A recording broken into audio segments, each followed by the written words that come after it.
think this is like a big key to everything we've talked about, right? Performing under pressure and confidence.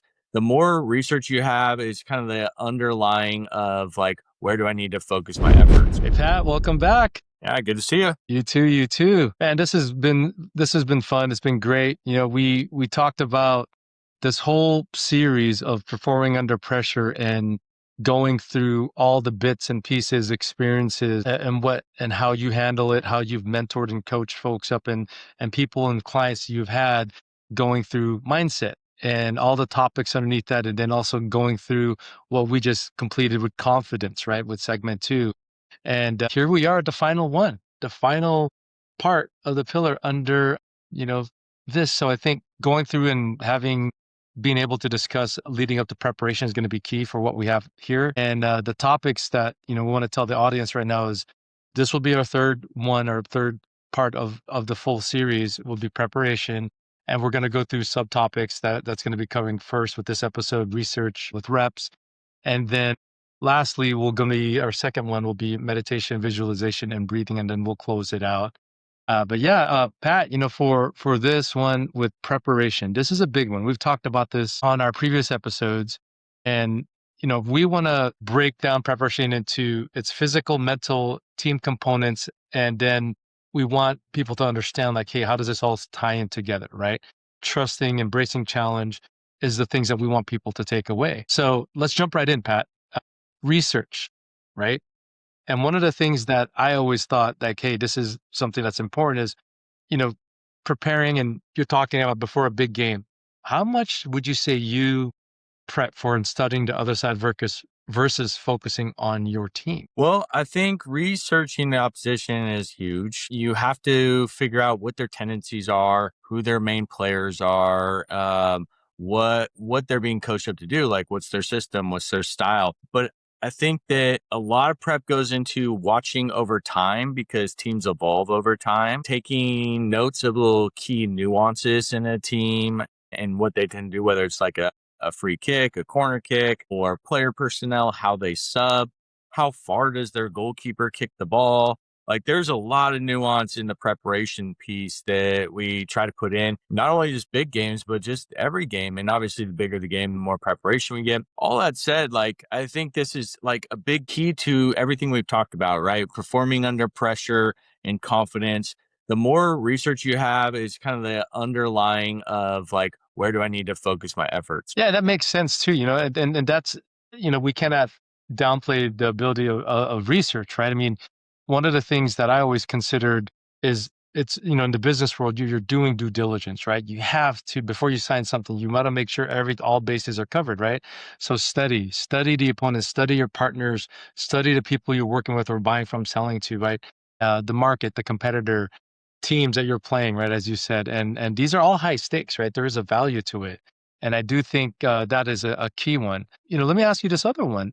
As far as researching, how do you decide what's important, right? How do you guide your athlete or your client on what's important? Yeah, it really is a good question, right? So we're talking athletics, but I love the parallel of athletics to life and business and just anything you attack in life. Like narrowing down to what is most critical is the biggest importance in what we give our team and what I give the players. I like to try to stay focused on what we do and who we are. So if there's a certain tactic that the opponent has that we need to take care of, how I address that is not talking about the opponent does this and here's what we got to take over. I talk about what is us. What do we do that naturally takes care of defending that piece of the opponent or taking advantage of that piece of the opponent's weakness. The more I keep it focused on us, the more confidence our team has, the more focus they have on being who we are. So the research prepares me as the guide, as the coach, as the caddy of what information do I need to relay?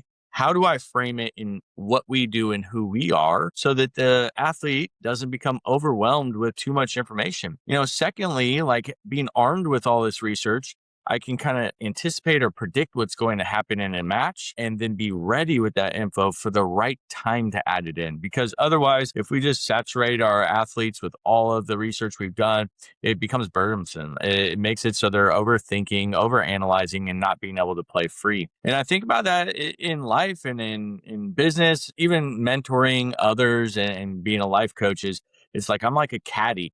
Like I do the research. What is the nugget I need to give this person so that they can be their best self and they can play or perform relaxed in the right mindset? Yeah, well said. Well said. I like that. And I think, you know, being able to be informed is just the key here. That's the message, right? If you're not doing your research, you're not going to be informed. And if you're not informed, you're not going to be able to prepare, right? So that's great. Now let's segue into that information, the research you're getting now, right? Let's talk about the reps part, right? Is there such a thing as too many reps, or is it more always better to heading into a pressure moment? This is a key question because a lot of people don't go through the reps. Remember, we talked in the previous episodes, the mental, the visual reps. But is there such a thing as too many reps, or is more always better? Well, I think that it really comes down to a personal mindset and a personal comfort level. So for me, and what I did for myself as an athlete and what I teach others to do is you should keep getting the reps in until you feel really comfortable and confident with executing whatever you're training. If we're working on penalty kicks, I want you to get to the point where you feel like you're pushing a button in a video game and you're going to hit that ball exactly the same every time. I don't want my player to overly stress about it though, right? I want to see it comfortable where I know you can hit it most of the time pretty well, like probably like 9 out of 10 times you're going to hit it, but I don't want them to stress about that 10th one not being perfect yet because now we're putting too much pressure on us. So there's not like a clear, like, yes, there's too many or no, there's not enough. I think it's like down to your personal feeling. If I'm giving a speech, I might review that speech numerous times, but when I really feel like the content, I understand the content and I know how I want it to flow, and then I just trust myself and let it happen naturally. So the answer is prepare until you feel comfortable, get the appropriate amount of reps, and use all the tools you have so that you feel confident in that moment. And if getting more reps makes you feel more confident, then keep going until you feel like you've gotten what you need. It's consistency, right? It's a consistency as you're saying here, and I think, Yes. one of the things I did, preparing for like demos and pitches and like you said, gaining confidence, right? If it's a negotiation with business or a deal, whatever it is, buying or selling, you have to prepare and again, do your research. And when you do your research, you're informed, you're stitching everything together and what a client may ask or may not ask, or something that you need to present to them as of value, right?